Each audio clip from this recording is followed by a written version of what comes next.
Hi, my name is Brian Foster, and today's discussion is on exercise barriers. I am a doctoral candidate at the University of California of Pennsylvania, and my research interests involve diabetes and exercise. Part of my program involves giving lectures on exercise and diabetes, and this is the second in a series of 3 lectures. So let's talk about why this should matter, because frankly, if it's not important to you, you're not going to pay attention. So first thing I want to point out is that exercise barriers are common to all of us. So don't feel like you're the only one. Even individuals who are avid exercisers struggle with exercising from time to time. Exercise barriers will prevent you from exercising. So if you know that exercise is good for you and you're not doing it, something's preventing you from doing that. And the last one, I really believe that anyone can break through their exercise barriers with just a little bit of planning. So after today's presentation, there's a couple things that I'd like you to be able to do. I want you to be able to state the recommendations for exercise. So just how much exercise do we need? You should be able to provide an overview on what an exercise barrier is. And lastly, I'd like you to be able to list some common barriers as well as possible ideas or suggestions on how to get around them. Now, before we get started, I do want to mention that I'm not your doctor. I'm not a doctor, at least not yet. And even when I am that one, I can't make recommendations for you. Only your healthcare provider can do that.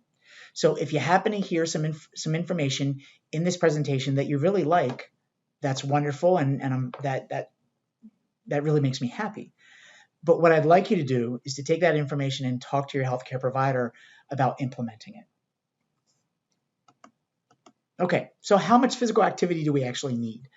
And these two pieces of information is pretty much agreed on by most major national organizations that deal with physical activity. So it doesn't matter whether it's the CDC, the American Heart Association, the American College of Sports Medicine.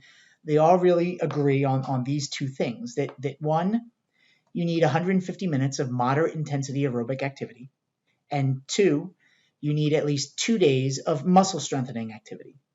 So moderate intensity aerobic activity is anything that gets your heart beating faster than usual. All right. So, they show you 5 little pictures of different examples of something that's aerobic, that's getting your heart beating. All right. Now, muscle strengthening activity is really any kind of exercise that you might do that make your muscles work harder than usual. So again, there's this 150 and this 2. I think, you can take away these 5 pictures, means that if you split it up 5 ways, that would be a half hour of activity 5 days out of the week. Now, 150 may sound like a lot to you, especially if you've never been active. So I think what they say here at the bottom makes a lot of sense. If you're tight on time, or if 150 minutes scares you, start with just 5 minutes. That's all you need to do to start a habit. If you can do 5 minutes 5 days a week, that adds up to 25 minutes. No, that's not the 150, but the 150 is a goal that you need to work towards. There's nothing wrong with starting out a little bit less. So I wanted to know if any of these examples kind of sound familiar. So these are 3 different people that would like to exercise but are not. Right? So a couple commonalities between these.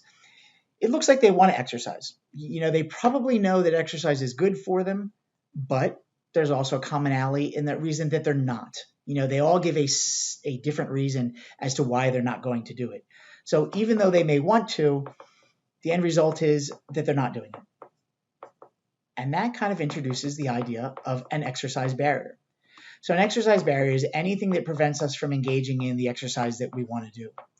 I wanted to put 4 different pictures of barriers up there because there are different kinds of barriers, and there are different kinds of exercise barriers. This list, next, actually shows you all the different kinds of exercise barriers that people have mentioned. And I want you to know that you're not alone if there's a reason that you're not exercising. Myself, there's several on this list, probably time, energy, and kids are the 3 biggest things that I'm challenged with. So everybody's going to have them. Now, what you can do is you try and you can try and get specific about what barriers you actually have, because I think that goes a long way into figuring out how you're going to get around them. The CDC has created this Barriers to Being Physical Active quiz. It is 21 items, and it looks at the barriers that are listed underneath that. So lack of time, social influence, lack of energy, willpower, fear of injury, lack of skill, and lack of resources. So the questions are written around those things to see whether you would be in that category. And the responses to the questions would be very likely, somewhat unlikely, or very unlikely. So an example of the 3 questions that deal with time are, my day is so busy now, I just don't think I can make the time to include physical activity into my regular schedule. Physical activity takes too much time away from other commitments like work or family. And lastly, my free times during the day are too short to include exercise. Right? So if you would list very likely to all 3 of those things, then time is probably going to be your biggest barrier. There is a link, sorry, I didn't mention it. There's a link at the bottom of this screen, and I'll also include that at the end of the presentation. And that is a link to the quiz. So now that we have an idea of what barriers we have, how do we break through them? 3 simple steps. Number 1, you do need to plan ahead. So the idea is that you have to have a way around your barrier before it actually happens. Now you need to have a plan B. So if plan A doesn't work, you need to have an alternative. And the last thing is that if plan A and plan B don't work and you end up failing that time, don't give up. There are many days where I don't get to exercise and I'd like to. It might be a little discouraging, but I'm very quick to get up the next day and to try again. So how about a lack of time? That's a big barrier for many. A couple things you could do. You could monitor your daily schedule for 1 week and try and find 3 slots for physical activity. And I know here in the presentation it says 3 30-minute slots, and that's great if you have 3 30-minute slots, but 3 15-minute slots would also work great. You can kind of select activities that fit into your home or your work routine. So, you could walk around your neighborhood, you could climb stairs at your office, you could exercise while watching TV. All those things are fitting in activity around work or home. You could add physical activity to your daily routine. So you could walk or ride your bike to work. You could park your car further away in the parking lot to walk. You could try to organize your kids' school activities around when you'd like to be active. All those things are great examples of how you could try and fit it into your current daily routine. You could select activities that you can do based on the time that you have available. So, if you don't have 30 minutes and you don't want to get dressed and into sweat clothes and do all that, the idea is just going outside and walking for 10 minutes is something that you can do. And last thing I wanted to mention was you could take advantage of work physical activity facilities or programs. So more and more employers are buying into the idea that they need to have some kind of health and wellness program for their employees. Check with your HR department and see if they might have certain programs that you can take advantage of. Social barriers. Now, if you don't know a lot about how to get started, best thing to do is ask. You can talk to your healthcare provider or find an exercise professional for lifestyle counseling. And at the end of the presentation, I will give a link that will take you to a place where you can find an exercise professional in your area. You could join a local YMCA, and you could become friends with people that are there. You could join a club or a program, so you can search Facebook and find out if there's a local walking club that meets near you. You could explain your goals to your friends and family and then actually ask them to participate with you. That would be doing 2 things. You'd be creating social support for you, and you'd be helping someone else get healthy. Now, how about the barrier of lack of motivation or energy? Well, first thing you can do is plan ahead. Kind of schedule physical activities for specific days or times. If there are days that you're not going to be able to fit exercise in, try to do it the day before and the day after. Determine what time of day you feel you're most energetic and do it at that time. People always ask me, what's the best time to exercise? And my response is always, it's the time that you're willing to do it. So if you're not a morning person, don't try and do it at that time. You could join an exercise group or class and kind of seek others to help keep you accountable. So you could meet someone in that class and you guys could make a pact that you'll meet each other the next week at that activity. You could keep in mind all the physical and psychological benefits of activity.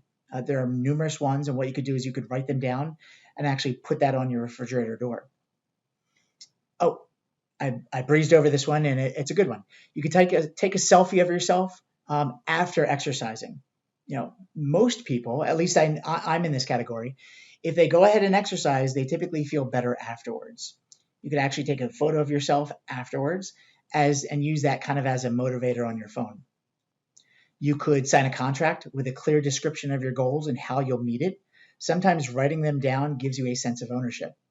Now, goal setting is something that I actually talked about in the first lecture. So there will be links on how to get to that lecture if you had not seen it. You could make sure you set your own activity goals and make sure they're specific to you. If you have a buddy that you're exercising with and lifting weights, that's fantastic. But remember, they are going to have different goals than you. And the last thing you could do is you could use something that keeps track of your activity. That could be a pedometer. There are ways that can count calories or miles or steps. It really doesn't matter what you're tracking, but if that's something that motivates you, go ahead and find a way to keep track of it. The barrier of a fear of injury or having to deal with a current injury. So first thing I'd like you to do is to learn how to warm up and cool down properly. Now, this discussion does not give us enough time to talk about that, but there are very important reasons why we should be warming up and why we should be cooling down. Most notably for this discussion, that it does reduce your chances of getting injured. So you should learn how to do that. You could learn how to exercise considering your age, your fitness level, your skill level. If you were a collegiate athlete 10, 15 years ago, that's fantastic. But if you have not exercised since, then you can't just jump into the old routine. You need to adjust that. And lastly, you could choose activities that involve a minimum risk. Something like walking is a non-impact type of cardiorespiratory activity. You could do that for a couple weeks, build up your fitness level, and then try something else. And that kind of leads into the idea of a lack of skill if you don't know how to do it. Well, there are things you can do. You could select activities that require no new skills. So walking, climbing stairs, jogging, those are all things that most of us typically do day in and day out, so we can do them naturally. And the last thing you could do is you could take you could take a class to develop new skills. I do know that the YMCA actually offers a program when you first sign up where they will walk you around the entire facility, specifically the weight room and the cardio machines, to show you how to use them. So how about resources if you don't have any of them? First, you could kind of select activities that require minimal facilities or equipment. So working out at home is a perfect example. You could identify inexpensive or convenient resources in your community. So something like a parks and recreation program or a worksite wellness group, perfect examples. You could use items around your home to exercise with. So if you need to do weights and you don't have any, you can use soup cans, water jugs, laundry baskets, detergent bottles, anything with a significant amount of weight. And then lastly, you could look to a group like Craigslist or Facebook Marketplace and just type in free exercise equipment near me. You might be surprised at what you'd be able to find. The last one I mentioned was YouTube, and that's actually you can find free classes on YouTube, and that might be aerobics classes, that might be meditation classes, it might be stretching, but the idea is if you could actually search that on YouTube and find something that you could do at home. So how about family caregiving obligations? This is my biggest barrier. Well, if you've got a next door neighbor who also has small kids, perhaps you guys could trade time where you watch all the kids at one time and then he or she watches all the kids at the next time. That time that you have off, you could be exercising. You could actually exercise with your kids. So you could go for a walk together, you could go hiking, you could play running games. Like I mentioned, going on YouTube and looking up a class, you could actually find a kids activity class and do it with them. You could exercise while the kids are at home. So again, if they're set doing their homework or watching TV or having electronic time, you could exercise on your own. And the last thing you could do is you could exercise when the kids are out. So if they're at school or at a friend's house, you could carve out some time then.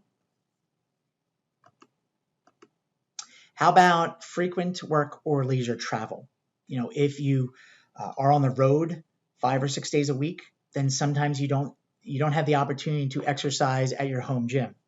Well, first thing you could do is find out from your gym if it has a reciprocal membership at any other gyms, whether that's regionally or nationally, a way that you could visit another gym and possibly go at a lower cost or for free. You could take your equipment with you, so you could pack a jump rope or resistance bands in your suitcase. You could walk the halls or climb the stairs in the hotel. You could actually find a hotel with an exercise facility. You can call ahead and find out, do you have a gym that I could exercise in? Now, what about barriers for those of us with diabetes? Everything that we've talked about thus far can appeal to everybody. Everybody might have those barriers. But if you happen to have diabetes, there's some specific ones that could cater to you. And I did want to go over them. So the first one is a fear of going low blood sugar.